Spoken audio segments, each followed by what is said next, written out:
This is Fave podcast number 16, a podcast series where I interview friends and family, talk about their backgrounds, and we talk about five topics that are featured in my Fave newsletter, which are books, food, music, sports, and humor.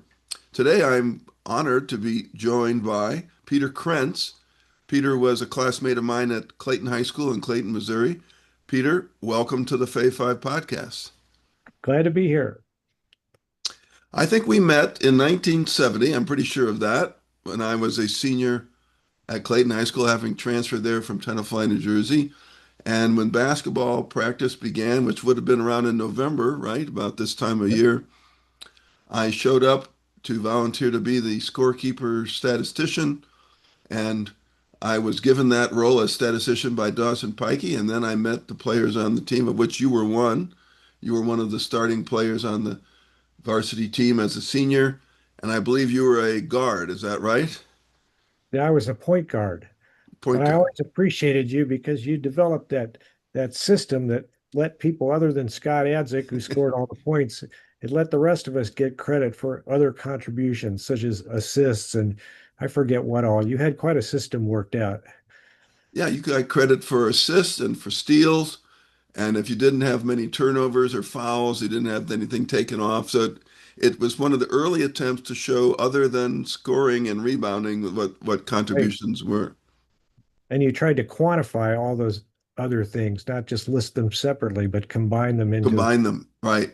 And a a fairly number. simple-minded formula, but it worked. We weighted the steals and assists as three times their value and added them to your points and rebounds and took off your three times for turnovers. And eventually we came up with something called the overall player efficiency rating. And that was the thing you're referring to. So yeah, I was able to introduce that both at my previous high school in New Jersey and at Clayton, and both of the coaches seemed to appreciate it. I was just a little bit ahead of my time before the You were era of definitely ahead advanced of your time. If you'd come analytics. along, 30 years later, you would have made a fortune. That was true of a number of things for me. I was just before my time. Yeah. But let's start out by asking you, where and when were you born? I was born in Lutheran Hospital in St. Louis, 1953. And what's your ancestry? My family is entirely German in background. I actually don't really know much about it back before my grandparents, but the family lore was always that they were draft dodgers who came over to avoid the Franco-Prussian War. So came over shortly after the American Civil War and wound up settled in the Midwest. My mother's family was in Missouri, and my father's family was in Michigan and Indiana. Do you know whereabouts in Michigan? I don't. Okay. But when I knew them, my grandparents were no longer in Michigan. I know my father was born in Michigan, but when I knew my grandparents, they lived in Fort Wayne, Indiana. Okay. And do you know where your dad was born in Michigan? I don't. Okay. Interesting. As far as I know, I've never been there. It was a very his father and his father before him. They were all Lutheran pastors, Lutheran ministers, and he had some small town in Michigan. Okay. We never visited. Got it. And where have you lived since you were born in St. Louis? Not that many. Well, in a way, a lot of places, but not that many places. I grew up in St. Louis, stayed in St. Louis till I went off to college. Then I lived in Connecticut, and then I got a job at Davidson, and I've been in North Carolina ever since. In the middle there, I had lived in Germany for a year when I was 10, and I've had two different sabbatical years where I've lived in Greece. What was that like? It was awesome. Uh, yeah, living in Greece, I think, are probably the highlights of my career. The first time I was married and doing research at the American School of Classical Studies, and the second time I was a visiting professor at the American School of Classical Studies, which is a research institution in Athens. And then we had three kids in sixth grade and third grade, and we had status because I was a visiting professor. So we had an apartment right at the school and got treated well and just had a wonderful time. So who was in your family when you were growing up? I come from a large family. I turned out to be the oldest of six kids.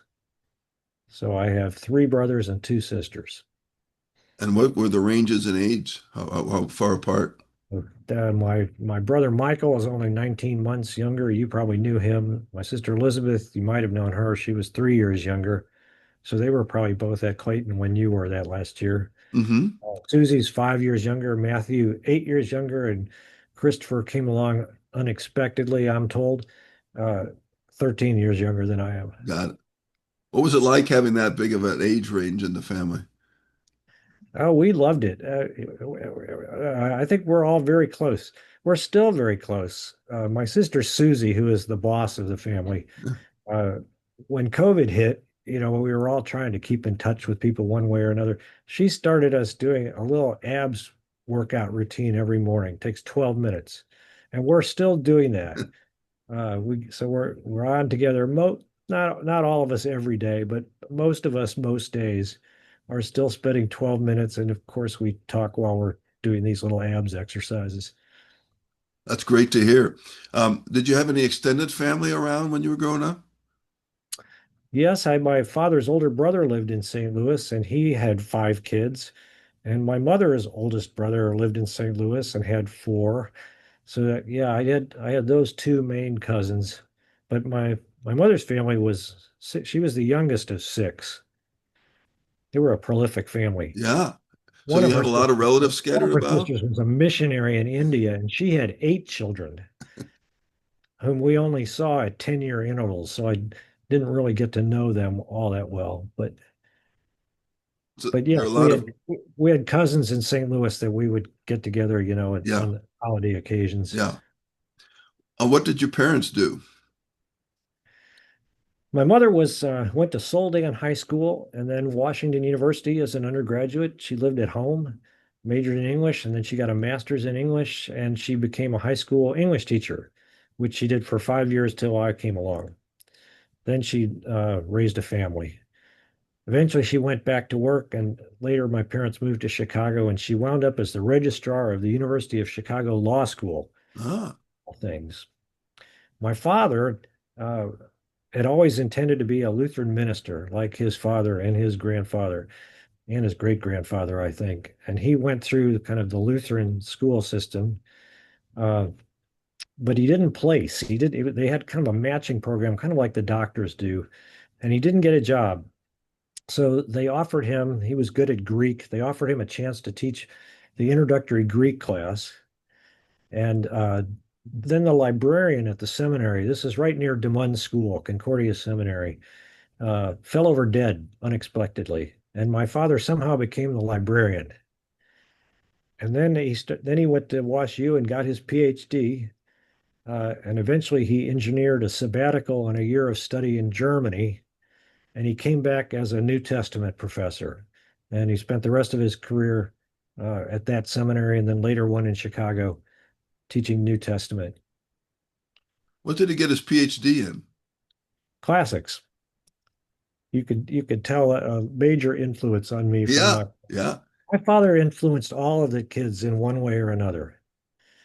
He very much loved music. Michael became an organist and choir director.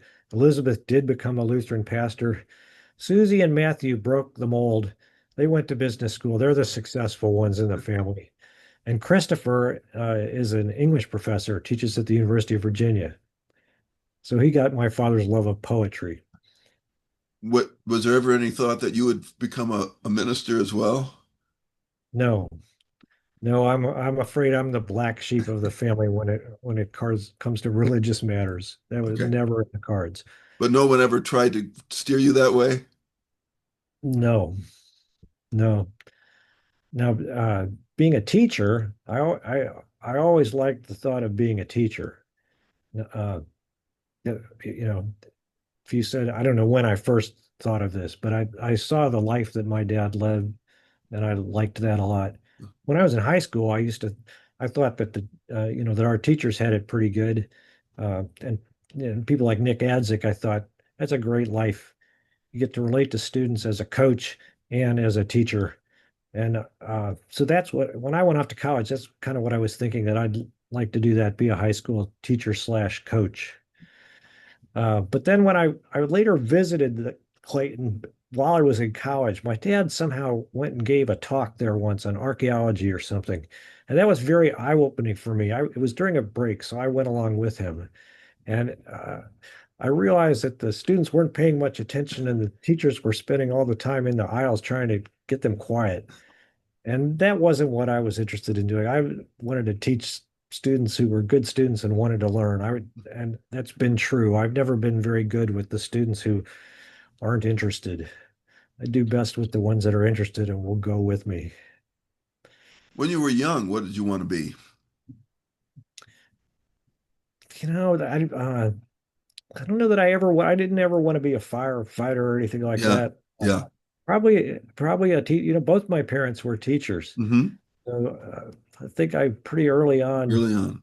thought that I would like to be a teacher. What did you like to do when you were in school? Play games, basically. Uh, that was true from when I was very young.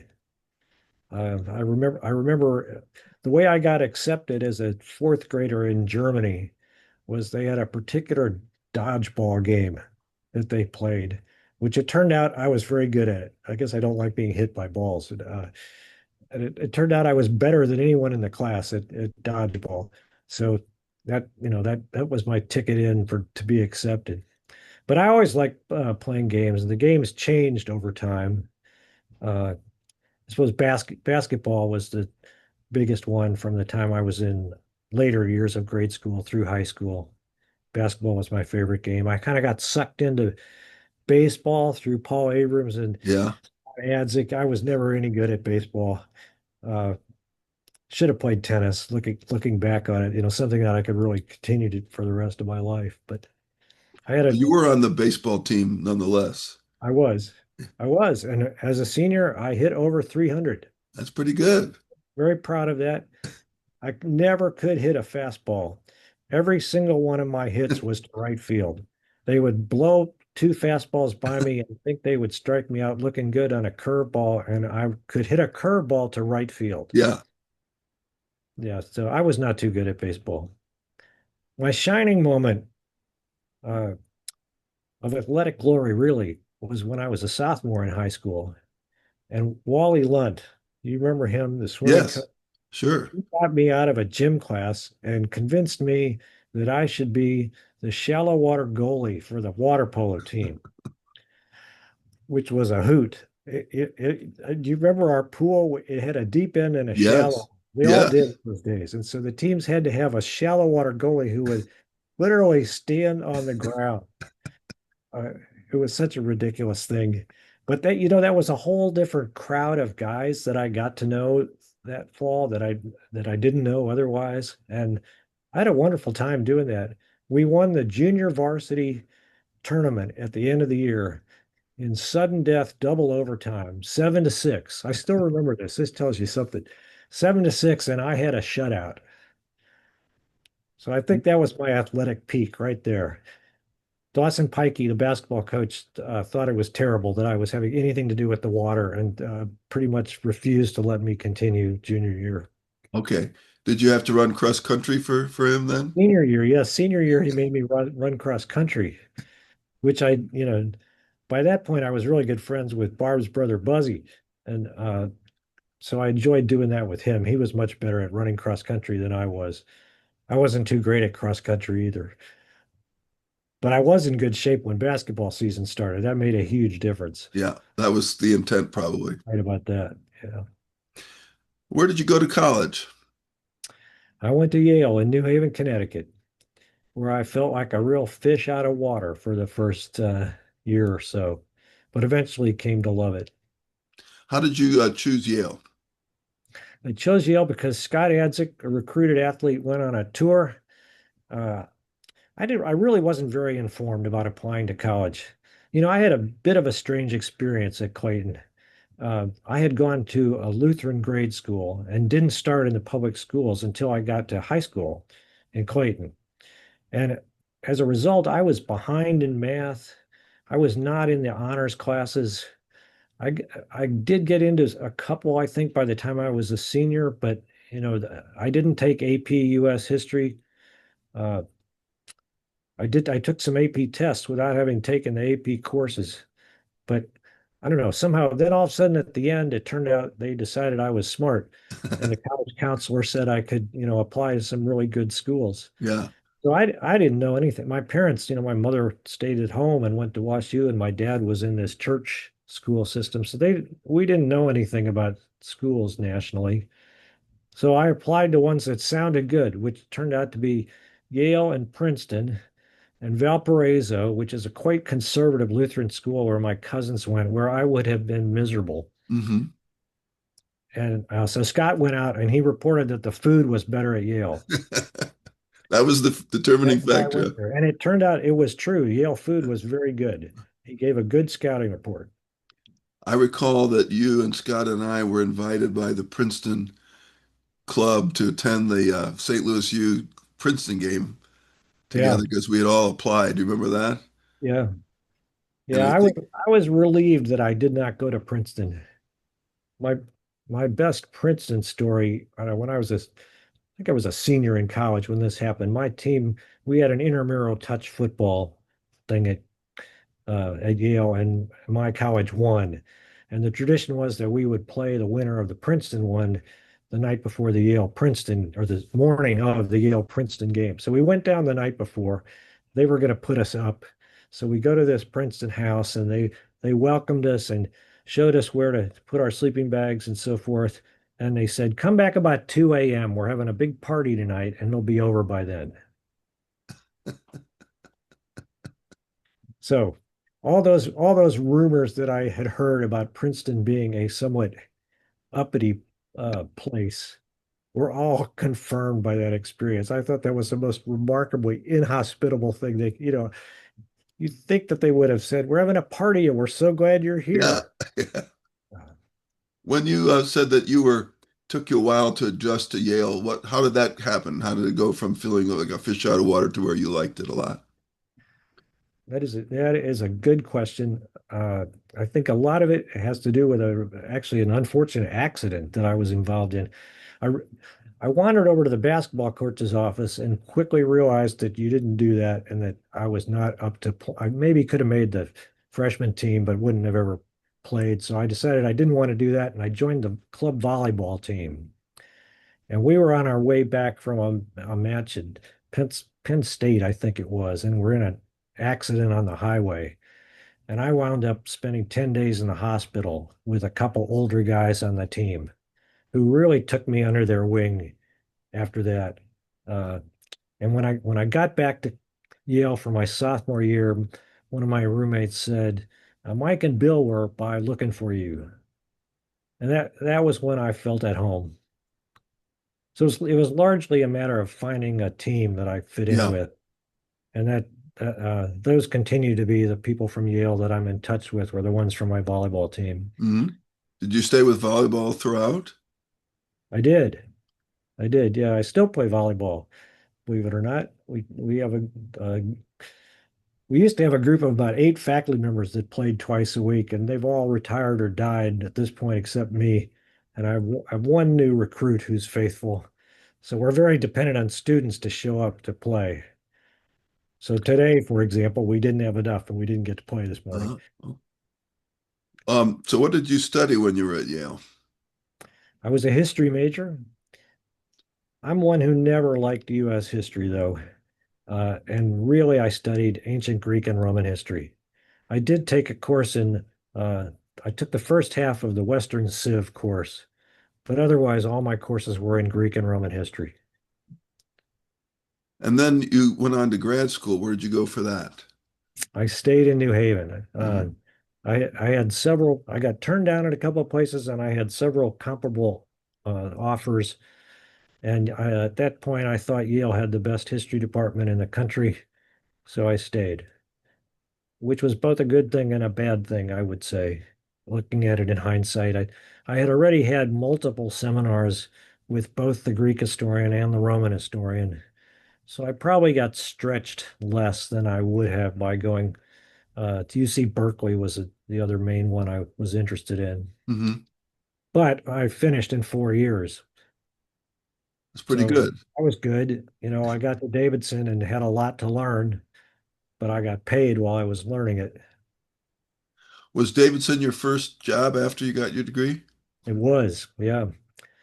There are not so many jobs, for ancient historians. I think my recollection is I applied for every one there was, which was about 10 in the country, of which half of them were tenure track jobs, which nowadays would actually seem pretty good, believe it or not. Hmm.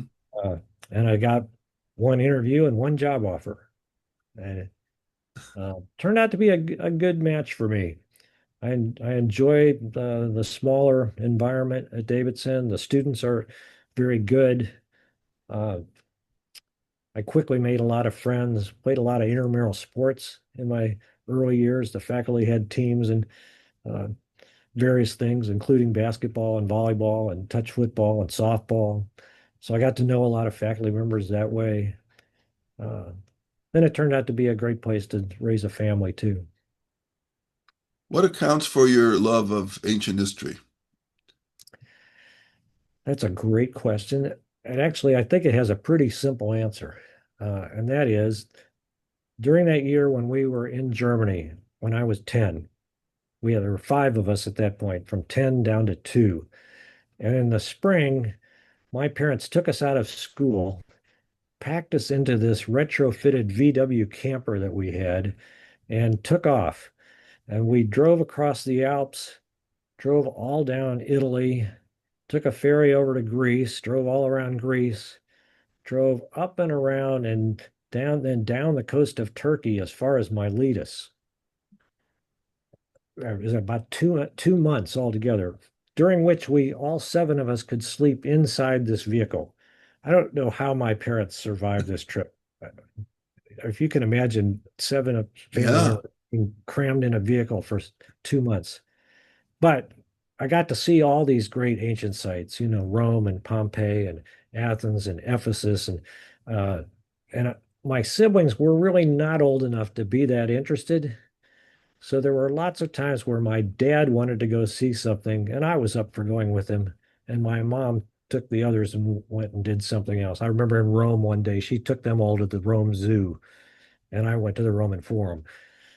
So I got a lot of positive strokes from my father for being interested. So that had a lot to do with it. Got to Clayton High School and took Latin, which I did not like much. Uh, I did it all 4 years, but I stopped taking Latin when I got to college and took German instead. And then 2 years into college, I had taken ancient history courses, and I decided, yes, I really would like to go to graduate school in that. So I started taking Latin and took up Greek at that point. But looking back at my life, it was that trip, that 2 month trip where I saw so many things. There's just nothing like seeing the sights, and then you read about them and you have this mental picture. So that was the really formative experience, it turned out.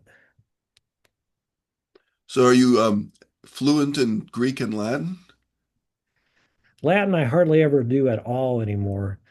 Uh, Greek, I started out in at Davidson in the history department. So I wasn't doing any languages at all. Hmm. After about 15 years, for complicated reasons, I slid over into the classics department. So I have taught a Greek course every now and then, maybe every 3 years.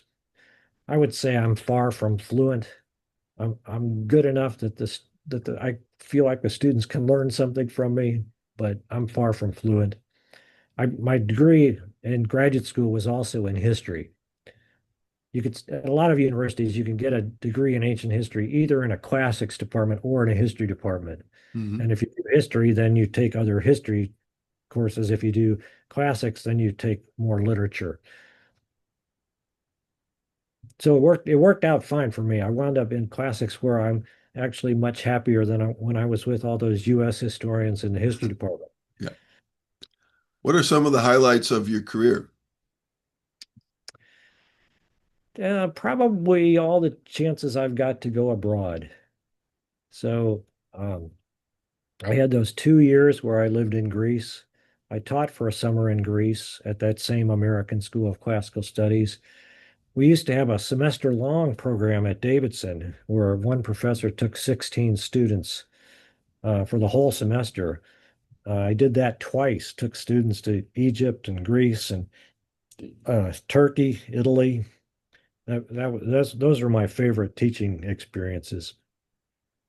My craziest one in that I taught one summer on the semester at sea.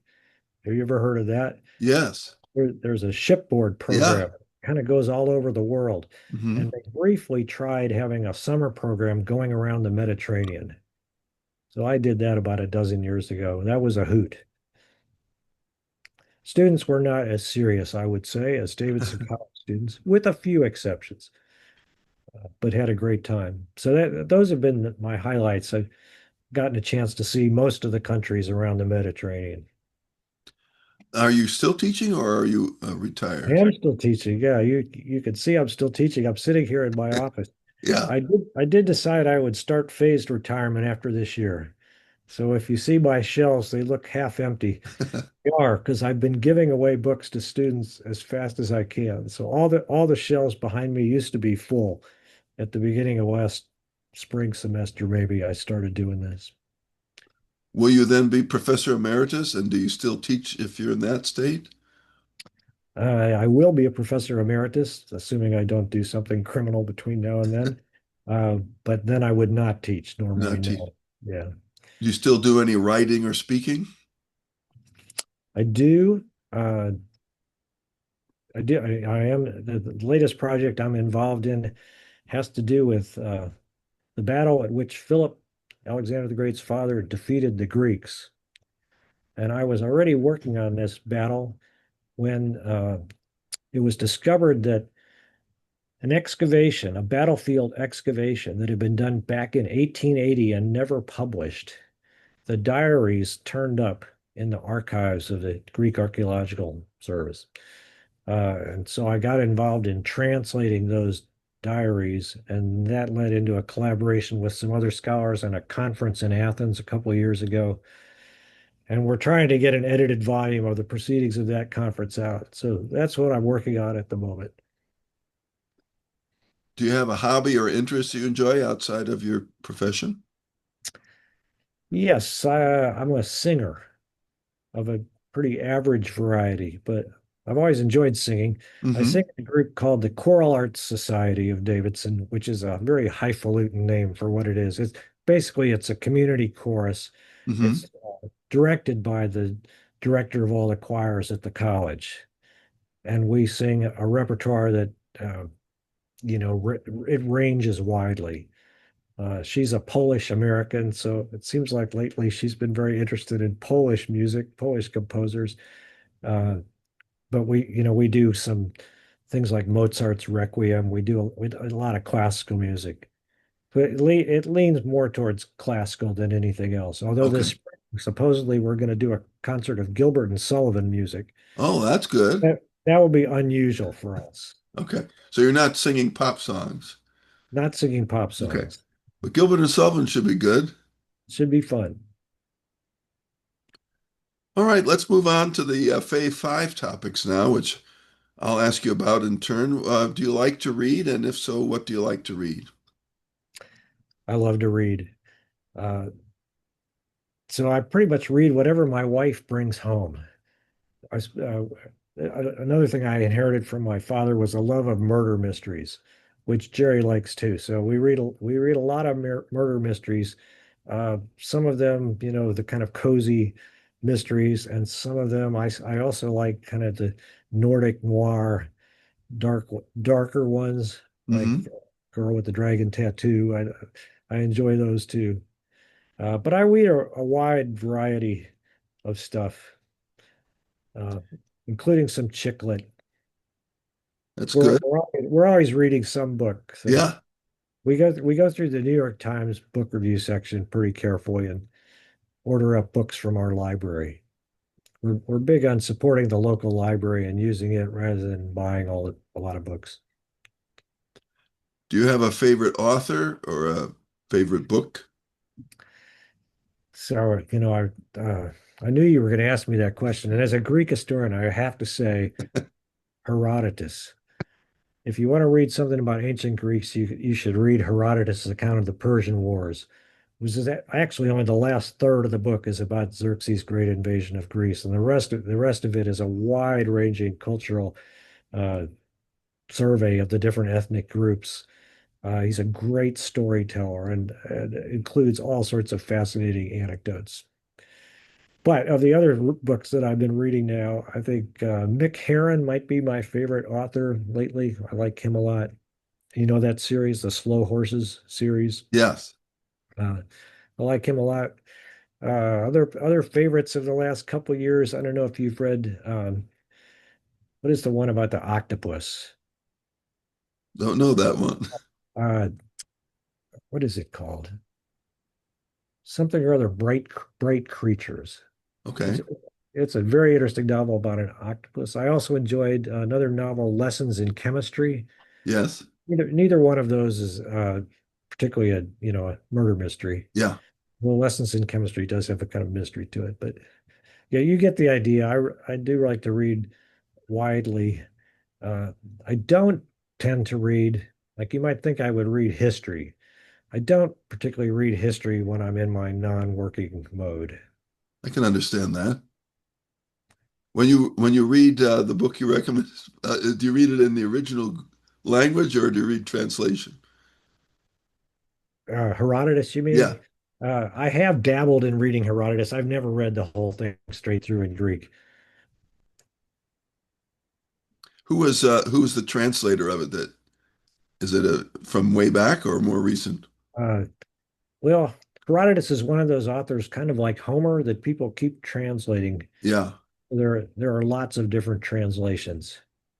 Uh, if you like one that has lots of maps and helpful notes and stuff, there's one in the Landmark series, which I would recommend, partly because I have an appendix in that book, so you could see my Oh, name. there you go. But currently a translator who's been going through the ancient repertoire at quite a clip is named Robin Waterfield. So I would recommend him. When they go through and translate things again, are they trying to get it more accurate or what's the motivation to keep retranslating? I suppose it's partly that, but it probably has more to do with changing language. If you pick up a book that was written 100 years ago, it doesn't sound current. We just changed the way we talk. So if you want to, Herodotus shouldn't sound stuffy. So if you get an older translation, it can sound stuffy. And that's particularly true for some authors. Like the comic playwright Aristophanes would be an extreme example of that. He is full of puns and dirty jokes, which 100 years ago they didn't translate those dirty Uh-huh. jokes. They, Hmm. they would they would come up with euphemisms. Okay. Whereas if you pick up with a more recent translation, it will sound like comedy on TV today. Got it. So I think it's not so much accuracy, although that's probably part of it. It's more a matter of trying to write a translation that a contemporary reader would enjoy. Makes sense. All right. What do you like to eat? I am a pretty big eater. Uh, as you might expect, I love Greek food and I love Italian food. Very, very different cuisines, but I do love them both. And can you get good Grilled, Greek and grilled. Italian food in where you are? No, that's one reason why I love to go abroad. Hmm. I mean, there are all right restaurants around me, but I don't go out to eat that much. Okay. Um, Well, if we were sharing a meal together, would you take me somewhere local? Where? we have probably a dozen restaurants in the little town of Davidson, which is Hmm. not more than 10,000 people. We're almost a suburb of Charlotte now. It's pretty built up between Davidson and Charlotte, but we probably do have a dozen restaurants in town. Probably I would invite you over to our house. We don't go out to eat all that much. My wife is a great cook and loves to have people over, and I do not know what you would get. Okay. I'm pretty much banned from the kitchen. Generally get in trouble even when I wash dishes for putting something in the wrong place. So you'd get what Jerry felt like cooking. Jerry loves to try something new when Hmm. somebody comes over. So she's constantly looking through the New York Times recipes, and she would pick something out, and it would be good. What's a recent example of her cooking? Oh, one she did that is definitely on the repeat menu is a grilled chicken dish that marinates overnight in a yogurt and I don't know what all Yeah. else sauce, but the chicken comes out very moist. Is there any North Carolina barbecue near you? Oh yeah, there's barbecue everywhere. You get your choice of the East Coast, the East North Carolina Right. barbecue, which is more vinegary, Yeah. and the Western North Carolina barbecue, which is more like what you'd get in Missouri Yeah. with the sweet baby raised type of Right. barbecue sauce. I'm a fan of that vinegar style barbecue, and we I call like Lexington style barbecue in North Carolina. I It's liked it great. too. I think the closest well-known place is in Lexington, Yeah. but Lexington barbecue is great. there are barbecue places, within a few miles. Well, Yeah. there's one right here in Davidson, Yeah. and one up in 6 miles up the road in Mooresville that's better. So yes, there's lots of barbecue around. All right. How about music? Do you have a favorite song or musician? My current favorite is a group that I would bet you'll never have heard of. It's called Voces 8. I have not. They're a British group. I've I stumbled on them really last year, and I've been listening to them a lot. They're so they do a lot of classical music, but also contemporary, um, or what would I call it? They do a big variety of songs, but they lean more towards classical Hmm. than they're not pop or rock or anything like that. And what's so good about them is uh, they have an incredibly pure sound. They have great voices, but what they excel at is blending. So, they have two altos, two tenors, two basses, two sopranos, and nobody stands out when they Hmm. sing. They have a great blend. So I enjoy that kind of choral singing, and they're really good. I also like Chanticleer a lot, which I think is better known in the U.S. They're Yeah. they're they're all male chorus. Yes. I Yeah, like them Voces, too. Voces 8 is a mixed group. What was the first record you bought? I don't think I've ever bought a Is that record. right? Uh, well, Do you remember any records from when you were young that, if you think about it, my dad was a seminary professor. My mother didn't work outside the house, and there were six of us. So we didn't have any money. When I went off to college, uh, I owe a great deal to Yale's financial aid program. I would never have been able to pay for it. And when I was in college, I always had a job, but I still didn't have money to spend on records. The ones that I had as an undergraduate, at one point I did manage to buy a stereo set from another guy on the volleyball team was upgrading his equipment. And he sold me a receiver and a couple speakers, and he got rid of some of his records. So in that sense, I have purchased some records. And the records that I got were largely uh, Grateful Dead, Leonard Cohen, Van Morrison, some Beatles, all oh, of all of good. which I continue to like. What was the last concert you attended? I don't go to that many concerts. The last one I went to, the next town over has a new venue where they get a lot of cover bands, I would say. They don't get sort of top level talent coming through. Hmm. But nice little venue. So last month I was at a Van Morrison cover band concert, They which do we a good job. we enjoyed it greatly. There are no bad seats in this little venue that maybe seats 150, 200 people. Moving on to sports. What sports do you enjoy watching? I really don't watch sports very much. Hmm? I've always liked playing sports a whole lot more than watching other people play sports. So like anyone born and raised in St. Louis, I'm a St. Louis Cardinals fan. I Yep. follow them quite closely. In fact, I find that the older I've gotten, the more closely I've followed them, but I don't actually watch very many games. Insofar as I watch games, I watch Davidson College teams. Hmm. So I don't really follow any of the pro sports teams. But I enjoy going to Davidson basketball games, maybe the women even more than the men. The women play a game that I can relate to better than the men's game nowadays. And we have a good women's team. I like going to volleyball games. Uh, I like watching soccer games. My twins, my younger boys played soccer all through college. So I learned to appreciate soccer. I would have loved playing soccer when I was in high school, but of course Clayton didn't have it back then. They didn't, although St. Louis was kind of a soccer town, wasn't it, in the It Catholic was. schools? It was. And looking back on it, I don't know why we didn't have it. So But it's how old are your twin sons? 32. 32. Okay. So, my oldest son is 35, they're 32. I've got twin daughters. That's why I asked this. Uh, Um, Twins are great, aren't they? they are, people always felt like, oh, hard, so hard, so hard, but in some ways it's more efficient. I agree. They always have somebody to play with. We do. Ours, John and Will, are still extremely close. They both live in Chicago. They're both married, but they still get together at least once a week, I think.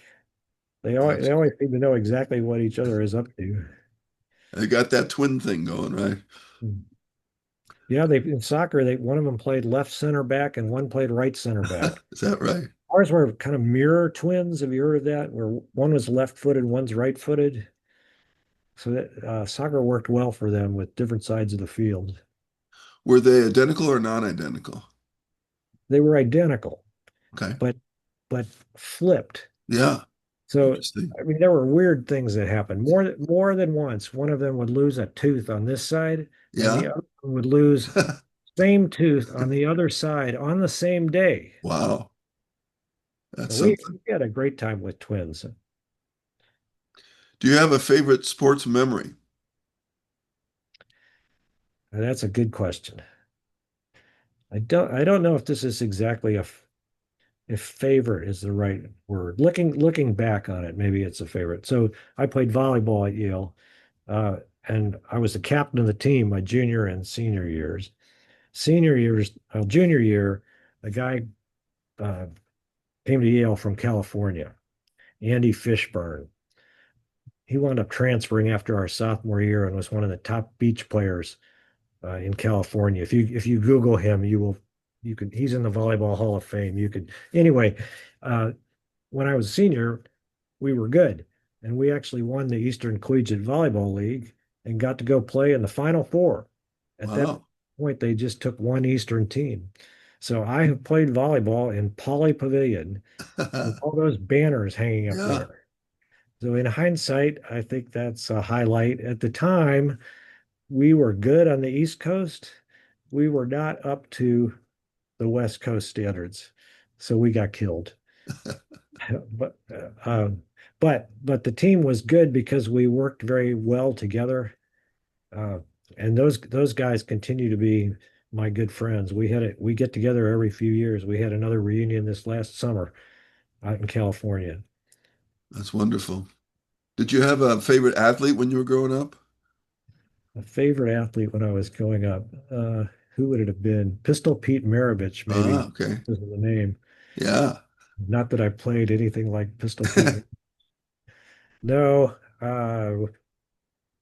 well, like people of my generation in St. Louis, I think we all looked up to Bob Gibson Yep. uh, as kind of the quintessential competitor. Yes. All right. Our final category is comedy. Do you have a favorite comedian or comedy film or TV show? That's a good question. I saw you were going to ask me that question, and I thought about it, and I realized that the things I find are funniest are when people are poking fun at pretension.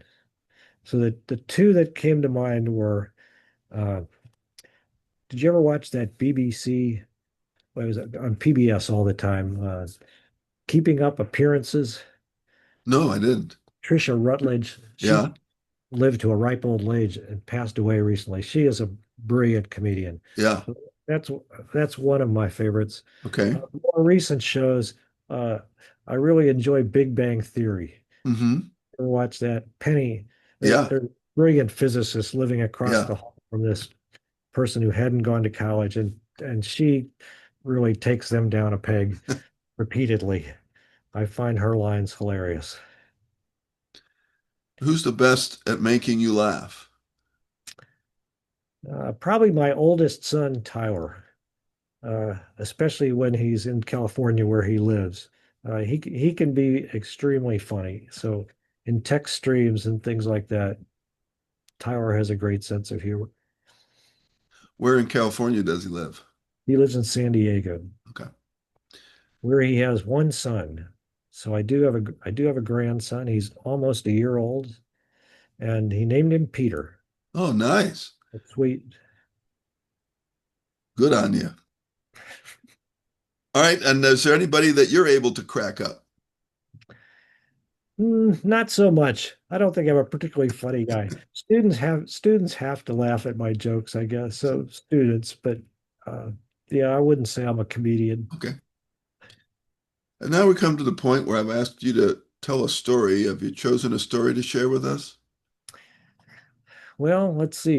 You already got my story about the Final Four in volleyball, and you already got my favorite water polo story. Uh, How about a turning point in your life? and you already got my turning point. That was actually I was going to save that for this turning point story. Would be that year in Okay. Germany when I Okay. when I went on that trip. So you've really gotten all my best stories, Stan. How about a great teacher, mentor, or coach? So I know you're expecting me to say Mr. Adzik. Uh, I did not get the AP history class with Adzik that Scott and Gingy. I've watched both of those great interviews, and they were both in that AP history class. And I think that they had a livelier class experience than I did because they had all these other smart kids in there debating stuff.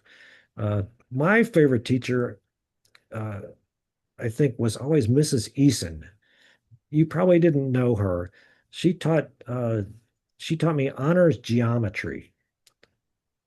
I had gotten into the honors group by the time I was a sophomore, Okay. although everybody else in the class was a year behind me. So I Okay. was a sophomore, and the others were all first years, Yeah.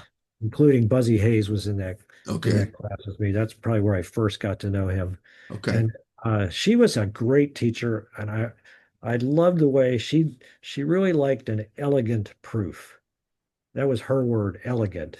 Uh, there were sometimes you could prove something in 10 steps or Yeah. 4 steps. And Yeah. she was big on, narrowing it down Yeah. 4 steps. And you always had to have a period at the end of your sentence.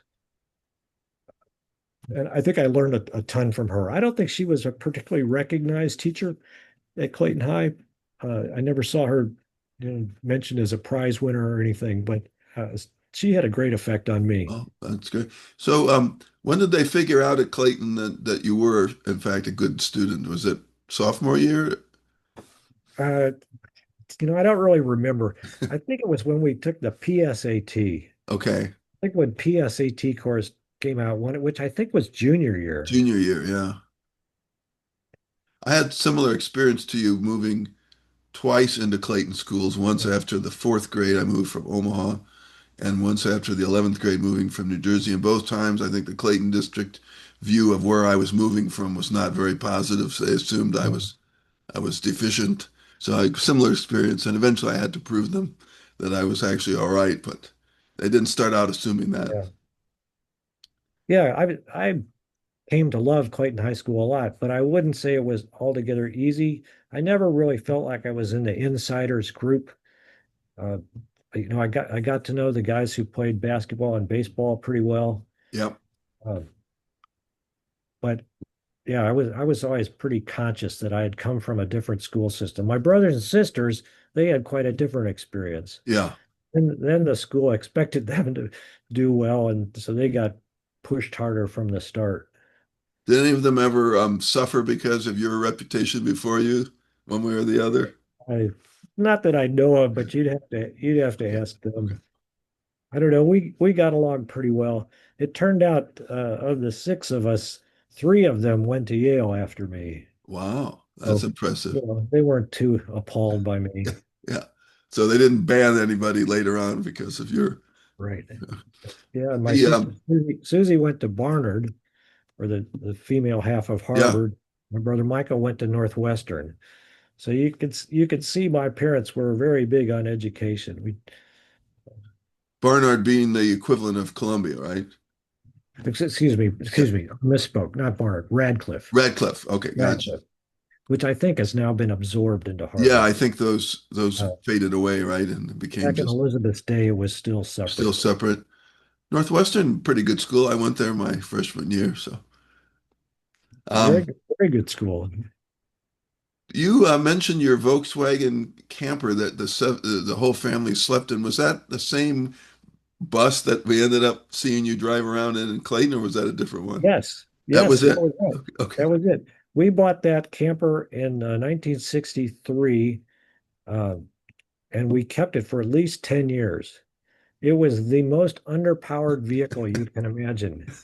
You would go up a hill, you'd be on the highway on I-40, go up a hill, and it would drop below 40 miles an hour. You could floor it, and it would drop below 40 miles an hour. It was actually kind of dangerous, I think, how Yeah. underpowered it was. And you can imagine what that was like driving on the Autobahn in Germany, where there is no speed limit. Uh, but we did not have any accidents. It's It was good. a great little car. It had a stove hanging on one of the doors. So Ah, if it was raining, at some risk, I guess, to your health, you could light this gas stove and cook something and eat, which we did a lot when we were doing this big camping trip. as I recall, you used to give Buzzy rides in that thing a lot of the time. Yeah, it was the only car we had. So whenever I wanted to use the car, I had to always ask my parents for permission to use the car. Yeah, But we lived right on the campus of Concordia Seminary. One of the benefits to being on the faculty there was faculty housing, yeah, and that was a great place to live with ball courts and tennis yeah. courts that we could use. Uh, so my dad was 5 minutes walk from his office, so Okay, it made it a little easier to borrow the car. yeah. Well, the story I'm going to tell about us actually relates to that, which is there was a time, our senior year, where you were over visiting me at my house and you didn't have your car and you needed a ride back to your home. And at that particular time, once I had moved back from New Jersey to St. Louis, I hadn't gotten my Missouri driver's license. I still had my New Jersey driver's license that I'd gotten. But for some reason, I hadn't gotten a Missouri one. So I didn't really drive at all and I hadn't been driving. And then we had to figure out how we're going to get you a ride home. And I decided that I would go ahead and drive. And without my parents' knowledge or permission, I would drive their car to take you home. My brother came along, and the two of us treated this as an adventure. And we set out, took you back home, made it home without incident. And that was like, okay, I guess maybe I should go get my license now. I'm glad I could be an impetus for you to get your license That's too. right. That's right. Well, anything you'd like to say before we wrap up our chat Well, today? this has been great, but stay on a little bit after you stop the recording so I can interview you a little bit. This I feels will. I will be feels like a glad to. very But one-way street. okay, well, Peter, thanks a lot for joining us today. Really enjoyed it. Thanks on my behalf too, and keep me posted when new ones come up because it I really will. is remarkable how much I've forgotten. And it's such a shame that we didn't get to have a 50th reunion. If you in all these conversations can do anything to promote a high school reunion, now that we're all old and kind of quit doing whatever we were trying to do for our careers, it would be fun to get together. Well, I guess we could have a 55th next year, couldn't we? I'd be up for it. Okay. We, Well, you thanks a know, lot, Peter. okay, take care.